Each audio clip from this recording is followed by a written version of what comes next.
Doctor साहब, आज जो है पाकिस्तान तहरीक इंसाफ और जमात इस्लामी में जो राब्ते हैं वो बहाल हो गए हैं और जो दरख्वास्त है सुप्रीम कोर्ट में समाअत के लिए मुकर्रर हो गई है, क्या कहेंगे? इलेक्शंस के हवाले से। जी। अच्छा देखिए, पहली बात तो ये है कि जो इस वक्त मुल्क में सूरत हाल है, मौलाना फजलुर रहमान साहब के बयान के हवाले से बात चल रही है, जी। वो तो जाहिर है कि जो भी उन्होंने पिछली जो भी खान साहब की हुकूमत गई, जिस तरह गई, जो भी इस वक्त मामला ये है कि इस वक्त अभी इस वक्त जो सूरत हाल है मुल्क की, वो हिजान का और वो इस तरह से जो कुछ हो रहा है पूरे मुल्क में, उसकी मुताबिल नहीं हो सकती। ना आपकी मईशत, ना आपकी सिक्योरिटी, और एक आम तासुर ये था कि इंतखाबात के बाद जो है वो सूरत हाल बेहतरी की तरफ जाएगी, क्योंकि हम मुताबिल नहीं हो सकते। सिक्योरिटी क्राइसिस, लॉकडाउन, सड़कें बंद, मुजाहरे जो आज भी सिलसिला रहा और आइंदा चंद रोज़ भी शायद उसको वो जारी रहेगा, तावक्त ये कि किसी नतीजे पे सब ना पहुँचें। बात सारी ये है कि दो तीन बातें इसमें मैं कहूँगा। पहले एक बात तो ये है कि पीर साहब वगैरह के हवाले से देखें, पीर साहब वगैरह जो हैं वो पाकिस्तान की, मैं तारीख़ तो नहीं कहूँगा, मैं उसको इस तरह से कहूँगा कि जो बर सग़ीर की तारीख़ है जद्दोजहद आज़ादी की, उसमें जो हुर हैं, हुर यानी आज़ाद, एक सूफ़ी हमारा बड़ा ज़बरदस्त यहाँ पे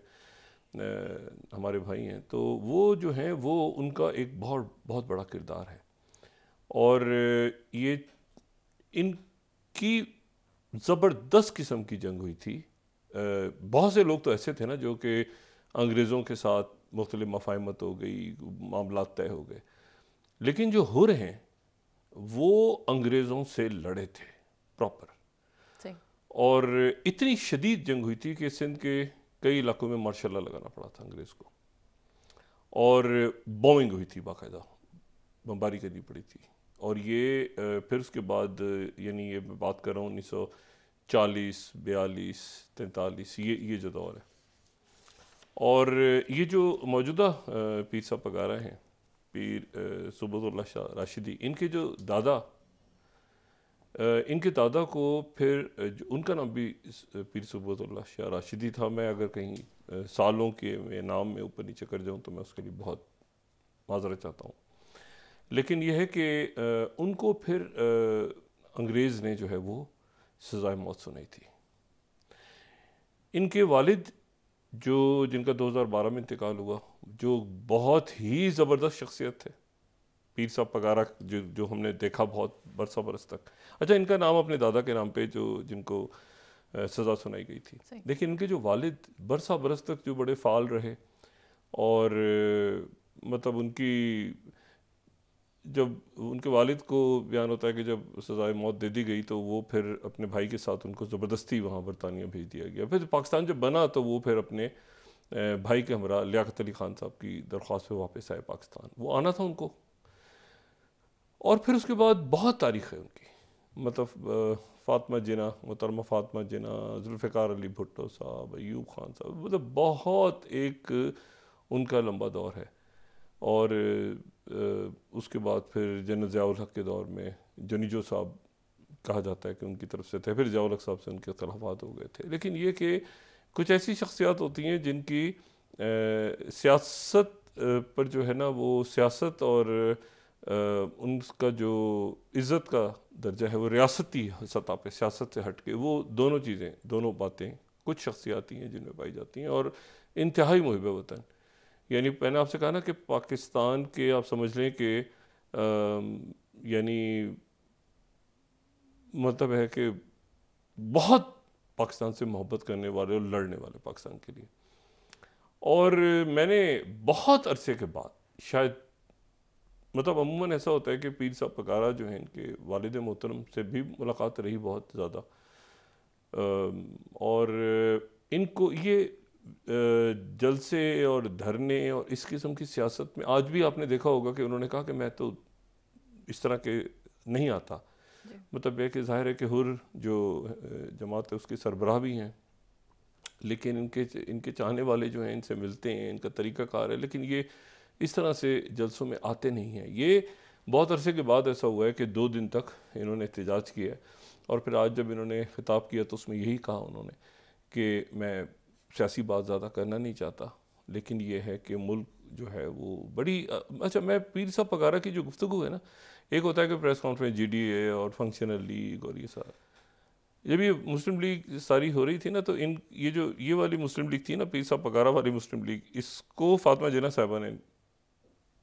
ये वो वाली मुस्लिम लीग है। मतलब ये जो है ना बड़े आप समझें कि ज़बरदस्त किस्म के इनके वालिद मोहतरम ने जो बनाई थी, फिर उसके बाद वो तो ख़त्म कर दी थी, फिर फंक्शनल का नाम उसको शायद 90 की दिहाई में दोबारा दिया गया। तो वो जो है, मैं सिर्फ ये कह रहा हूँ कि वो जो उनकी गुफ्तगू थी आज, उससे एक उसमें दर्द भी था, एक मोहब्बत भी थी पाकिस्तान के लिए, और साथ ही उन्होंने ये भी कहा कि भाई धांधली हुई है, और ये है कि और भी उन्होंने बात की, और साथ ही उन्होंने खान साहब के हवाले से भी बात की। तो उनकी बात को मैं इतने बड़े जो उन्होंने जमात के लोगों से अपनी खिताब किया, और जो कि एहतजाज कर रहे थे, बाकी सियासी जमातों के एहतजाज में, और GDA की दूसरी जमातें भी उसमें होंगी, लेकिन जब पीर साहब पगारा अपनी जमात के साथ निकले और फिर एहतजाज उन्होंने ख़त्म किया, लेकिन वो बातें जो कर गए उसके असरात रहेंगे, काफ़ी अरसे तक रहेंगे। और उन्होंने कहा कि खान साहब के हवाले से भी उन्होंने बात की, और ये कि मुल्क कहाँ पे जा रहा है और किस तरह से हो रहा है, और ये सारा मामला। और फिर उसके बाद उसमें अब देखिए ना, उसमें जो है वो फिर जमीयत उलमा इस्लाम की नुमाइंदगी भी थी, राशिद सोमरो साहब भी वहाँ मौजूद थे, और जमात इस्लामी कराची में साथ ही उसके दूसरा भी इज्तिमा हुआ मेरे ख्याल से, उसमें जमात इस्लामी भी थी। और अब ये कल तहरीक इंसाफ कर रही है एहतजाज, और उसमें जो ऐलान हुआ वो ये कि हम हलफ नहीं उठाने देंगे, ये हम सिंध असम्बली के अंदर हलफ नहीं उठाने देंगे। यही सूरत हाल शायद बलूचिस्तान में और बाकी जगहों पे हो, जो कि मुनासिब नहीं है। अब इसमें यह है कि मैं वही बात दोबारा करूँ कि नवाज शरीफ साहब आगे बढ़ें, और आगे बढ़ के नवाज शरीफ साहब रब्ता करें, मौलाना फजलुर रहमान से सबसे मुलाकात करें। इलेक्शंस का जो दिन है ना, वो उससे पहले तो चले जो हो रहा था, उस दिन मैं थोड़ा सी यहाँ पे कुछ हमारे सियासी ज़ुमा जो हैं वो इलेक्शन के रिज़ल्ट्स को शायद समझ नहीं पा रहे कि इलेक्शन के रिज़ल्ट्स उस दिन किस तरह से आए हैं। किसी एक जगह से इलेक्शन के रिज़ल्ट्स नहीं आ रहे थे, और उसकी वजह से जो तमाम TV चैनल्स हैं उन पे आप देख रहे होंगे कि मुख्तलिफ सीट्स थी, इंडिपेंडेंट और PMLN, वो मुख्तलिफ थी इसलिए कि सब ने अपने अपने रिपोर्टर्स को मुख्तलिफ जगहों पे भेजा हुआ था, और इलेक्शन ट्रांसमिशन में जो यानी जिस जमात की 1 या 2 सीटें थीं उनके रिज़ल्ट तो क्लैरिटी के साथ थे, बाकी जमातों के जो रिज़ल्ट्स थे यानी इंडिपेंडेंट और PMLN और पीपल्स पार्टी वो मुख्तलिफ दिखा रहे थे, क्योंकि अब चैनल्स के अपने नुमाइंदगान वहाँ से आर्टिकल ये जो है फॉर्म 45 की बेसिस पे वहाँ से जब अटेस्ट होता है तो उसकी एक कॉपी, एक उम्मीदवार, दूसरा उम्मीदवार, तीसरा उम्मीदवार, तो इतने पोलिंग स्टेशंस का रिजल्ट आ गया, इतने पोलिंग साथ साथ इसी तरह से ही होता है, हमेशा ऐसे ही होता है। ये कोई मसला वहाँ पे हुआ था जब नताइज आने बंद हो गए थे। अच्छा, जब नताइज आने बंद हुए थे तो उस वक्त ये निशानदेही हुई, क्योंकि लोग ये समझ रहे, जो नाजरीन हैं वो क्योंकि मुस्तकिल चल रहे हैं, वो चलते जा रहे हैं, साइडों पे नताइज आते जा रहे हैं, तो उस वक्त ये हुआ कि बाकी फिर जो मुख्तलिफ पैनल्स में हमारे साथी बैठे हुए थे मीडिया पे, और हमने भी ये बात की, मैंने भी बात की कि जी क्योंकि लोग उस वक्त थोड़ा सा ये था कि कभी हम सुबाई दिखा रहे हैं, कभी हम ये दिखा रहे हैं, कभी वो दिखा रहे हैं, कोई ट्रांसमिशन चल रही थी। उससे तेरी पॉइंट आउट ये हुआ, अचानक ये ख्याल आया कि भाई हमारे पास तो ये वही रिजल्ट्स हैं जो कि बहुत देर से आ रहे हैं, और हम उन्हीं को दिखाई जा रहे हैं, बोले जा रहे हैं, क्योंकि रिजल्ट आना रुक गए हैं। तो ये फिर उसके बाद ये हुआ कि वो रिजल्ट आना रुक गए, ठीक है ना। अच्छा, अब जब रुक गए तो वहां से एक मसला खड़ा हुआ कि भाई नताइज क्यों नहीं आ रहे, नताइज तो एकदम आ रहे थे, फिर रुक गए। अच्छा, उस वक्त रुके जब ये खबरें आनी शुरू हो गई, इंटरनेट खुल गया शाम को, और ये बात रात की है, 10 बजे तक तो शायद आते रहे, 9:30 10 तक, उसके बाद रुके हैं। उसके बाद एक वहाम पैदा हुआ है, फिर वो इलेक्शन कमीशनर साहब ने कहा कि मैं 2 बजे तक आ जाएं सारे, फिर नहीं हुआ, फिर अगला दिन इसकी वजह से यहाँ पे तो मीडिया की इसमें किसी किस्म की, मतलब है कि मैं अपने साथियों के ब्याह पे बात कर रहा हूँ, उसमें किसी किस्म का मीडिया की कोई शरारत या कुछ भी नहीं था। वो इसी तरह से हमेशा होता है कि जी इतनी पोलिंग स्टेशंस के नताइज आ गए, और फिर अच्छा वो अब जो बात कह रहे हैं ना कि जी वो चंद पोलिंग स्टेशंस पे अनाउंस कर दिया गया, होता यह है कि वो चूंकि तेजी से आ रहे होते हैं ना, तो चंद का मिसाल के तौर पे 20 पोलिंग स्टेशंस का ऐलान हो गया, या 40 का हो गया, 50 का हो गया, 100 थे, वो इतनी तेजी से आ रहे होते हैं कि वो फिर तेजी से क्रैक भी होते जाते हैं कि जी अब 20 का आ गया, लेकिन 25 का आने के बाद रिजल्ट ऐसे हो गया, 50 का आने के बाद रिजल्ट ऐसे हो गया, 100 का आ गया है पोलिंग स्टेशंस का, तो अब रिजल्ट ऊपर नीचे, मतलब वो एक पिक्चर बन जाती है। लेकिन जब रुक गए नतीजे, जब एक जगह रुक गए तो वो स्क्रीन पे भी रुक गए, वो हर जगह रुक गए। अब चूंकि रुके हुए हैं तो अब वही चल रहे हैं कि जी मतलब है कि वो 20 हो या 25 हो या 50 हो, वही चलते रहे चलते रहे चलते रहे चलते रहे। उसमें गलती मीडिया की नहीं है, पीछे से नताइज हमारे जो रिपोर्टर्स और नताइज वो किसी एक जगह से नहीं ले रहे थे, वो खुद मौजूद थे पोलिंग स्टेशंस पे, और इसी वजह से आपको मुख्तलिफ चैनल्स पे मुख्तलिफ नताइज नज़र आ रहे थे कि कहीं इंडिपेंडेंट इतने हैं, कहीं PML की इतनी सीटें हैं, कहीं इतनी हो गई। ये मामला हुआ है सारा। तो मेरा ख्याल है कि मीडिया पे नाराज़गी ना जाहिर की करें, हमारे जो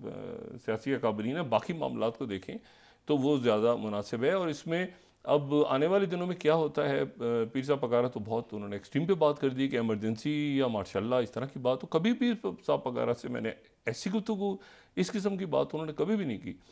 तो वो बड़ी सख्त बात कर गए। लेकिन यह है कि अब इसमें नवाज शरीफ साहब को, जरदारी साहब को, इनको फ़ाल होना है और देखना है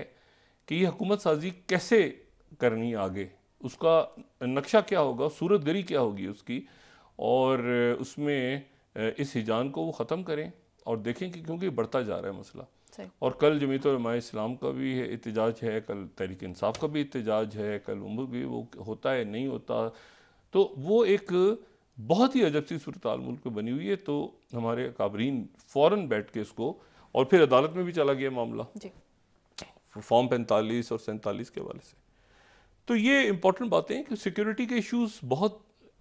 ख़राब है पहले ही, मतलब ख़राब से मुराद ये कि पाकिस्तान में तो अल्लाह का शुक्र बहुत बेहतर है पहले से, लेकिन ये कि वो एक हिजान में फिर ये होता है कि पता ही नहीं कि जी कहाँ पे खुदा न खास्ता कोई वाक़या हो गया, कौन ज़िम्मेदार है, कैसे वो सड़कें बंद हैं, लोगों के मसाइल हैं, महंगाई है, बहुत सारे इश्यूज़ हैं।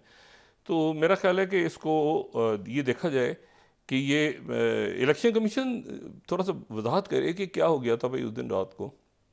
क्यों नताइज रुके थे, और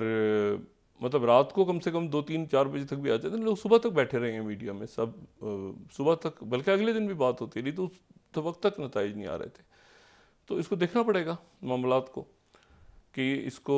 कैसे हमने निपटाना है। और सभी धांधली की बात कर रहे हैं, मैंने कल भी बात की थी कि सभी कह रहे हैं धांधली हुई, तो ये अब इसको कैसे इसमें से निकला जाएगा ये देखना है। अच्छा, दूसरी जो बात है वो ये है कि इसमें मैं वही बात कह रहा हूँ ना कि इस कदर तेज़ी के साथ मामलात हो रहे हैं इर्द गिर्द के, आप अचानक पलट के वापस देखें और आप कहें कि यार ये पाकिस्तान में सियासी हिजान क्यों नहीं ख़त्म हो रहा। और सियासी हिजान, मतलब हिजान जो है वो कुछ बहुत ज़्यादा ही हो गया, अब मतलब बहुत ज़्यादा हो गया, इलेक्शन से पहले भी था और अब तो ये है कि जो जमातें, यानी पहले तो ये था कि बज़ाहिर तहरीक इंसाफ अकेली खड़ी थी, अब तो बाकी जमातें उनके साथ मिल रही हैं, और वो जमातें जिनकी आप छोड़ दें कि सीटें कितनी हैं असेंबली में, लेकिन वो जमातें जिनके जो सड़कें बंद कर सकते हैं वो जमातें। तो अब ये है कि ये इसको देखना ही पड़ेगा कि इस मामले को कैसे हमने हल करना है, और ख़ुद ही हल करना है और जल्दी हल करना है। तो देखते हैं अभी कि 1-2 रोज़ में ये क्या सूरत गरी इख्तियार करती है सूरत हाल, और ये किस तरह से मामलात आगे किस तरह से बढ़ते हैं।